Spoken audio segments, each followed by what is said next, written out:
Hello everyone. अब ये second part है फिल्म मेकिंग ऐसे का, जो कि लिखा है सत्यजीत रे ने। सेकंड पार्ट स्टार्ट करते हैं। मीन्स और एंड्स के बीच में बैलेंस बनाने की कोशिश बंगाल जैसी जगह पर बहुत ज़रूरी होती है, क्योंकि बंगाल का मार्केट छोटा है और डिस्ट्रीब्यूशन के हालात ऐसे हैं कि टेक्निकल एक्सपेंशन पर अपने आप ही रोक लग जाती है। तो उन्होंने बताया कि वो अपनी थर्ड फ़िल्म में मीन्स और एंड्स को बैलेंस नहीं कर पाए, जिसकी वज़ह से उनको प्रॉब्लम हुई।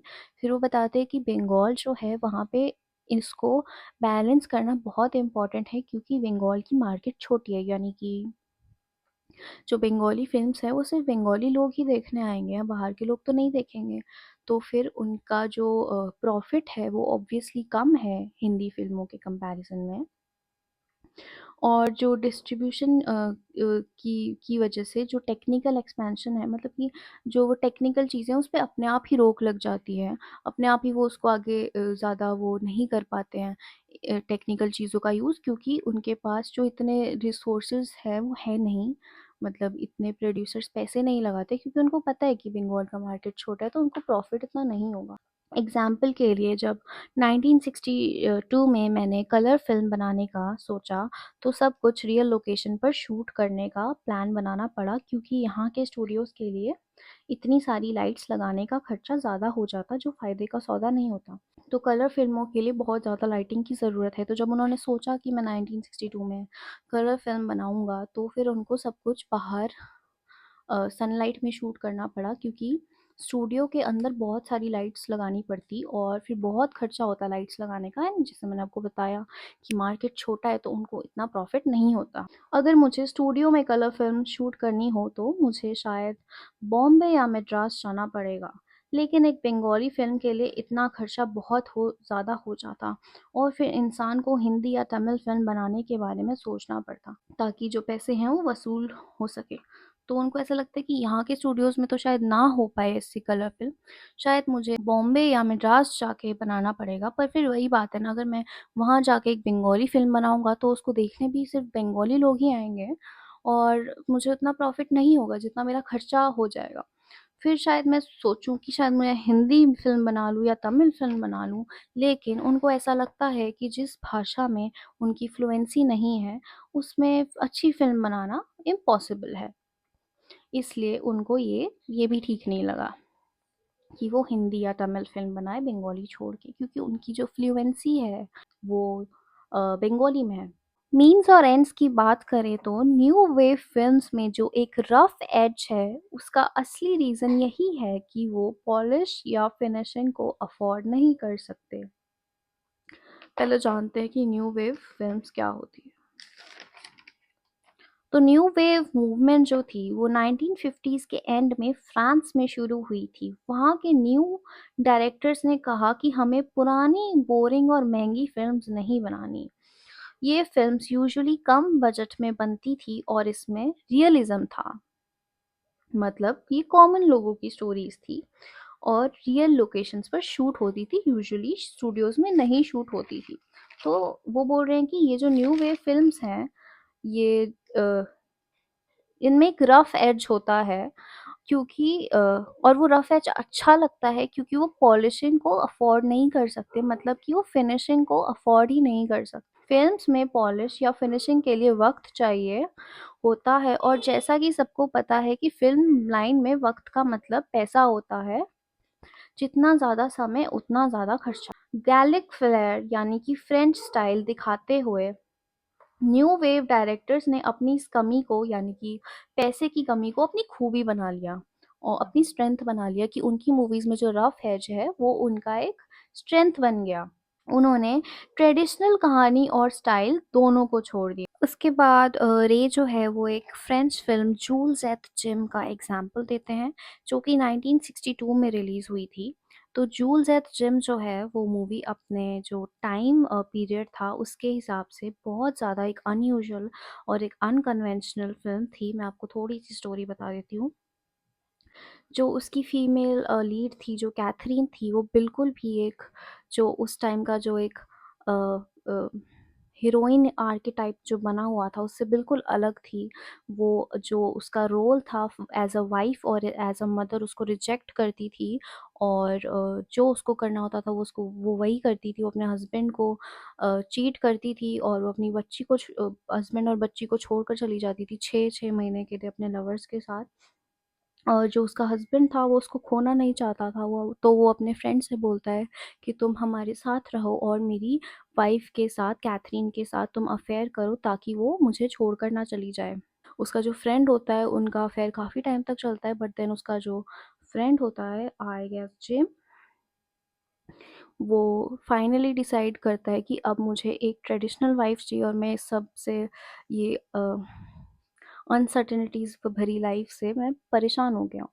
तो जब वो कैथरीन को छोड़ने वाला होता है तो कैथरीन उसको लेकर नदी में गाड़ी नदी में ड्राइव कर देती है, और जिससे वो दोनों मर जाते हैं। तो ये बहुत एक अनयूजुअल एक कहानी थी अपने टाइम के हिसाब से, बहुत बोल्ड फ़िल्म थी।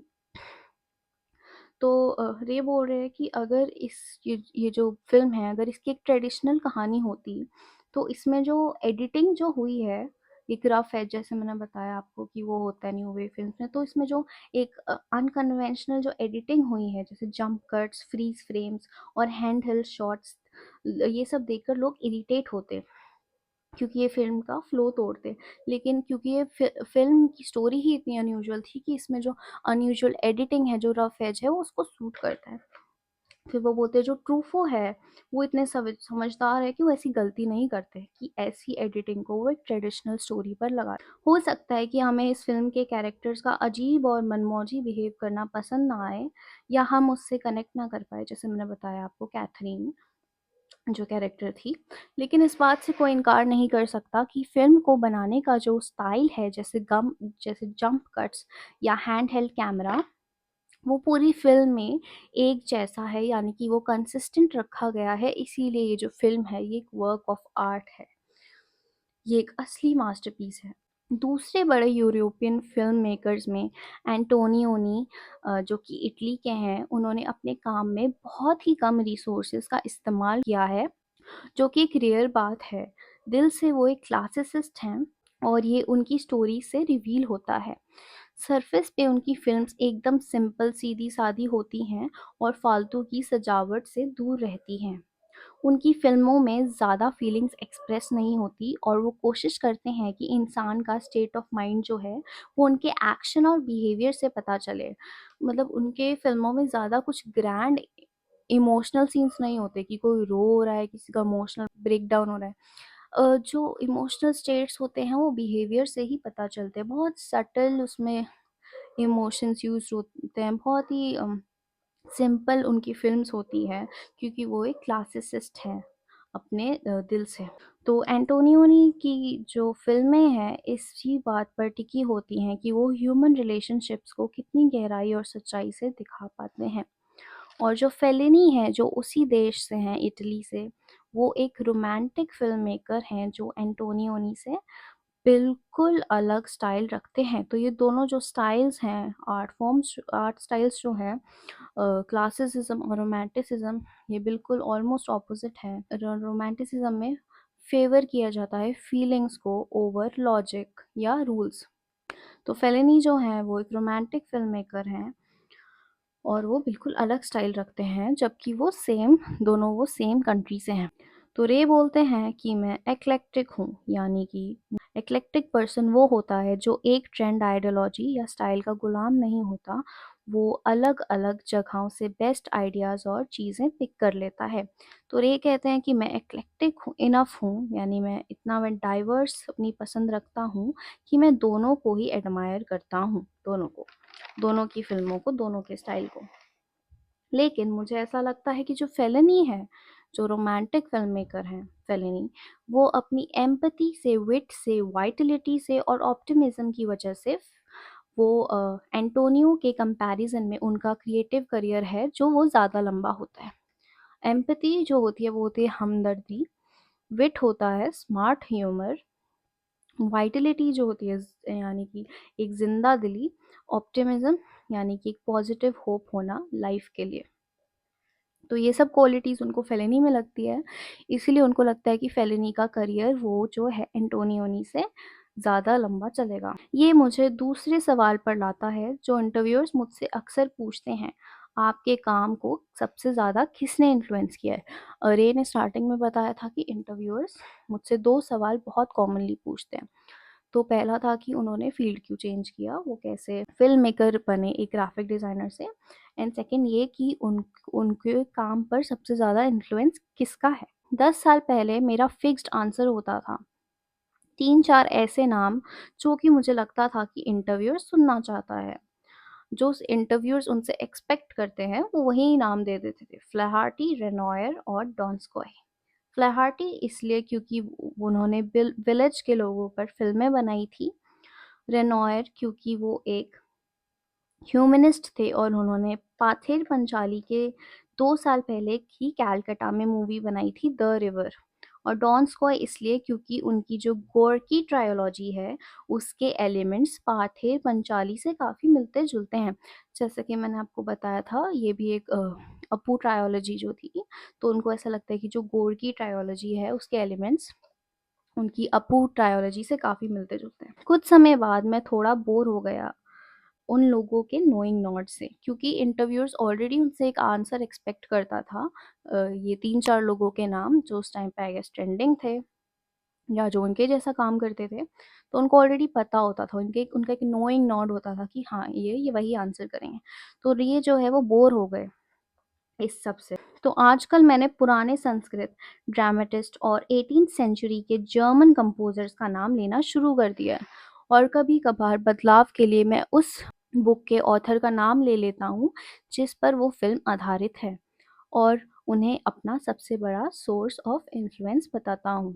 अब ये सारे जवाब पार्शियली ट्रू हैं, कहीं न कहीं ये सच है।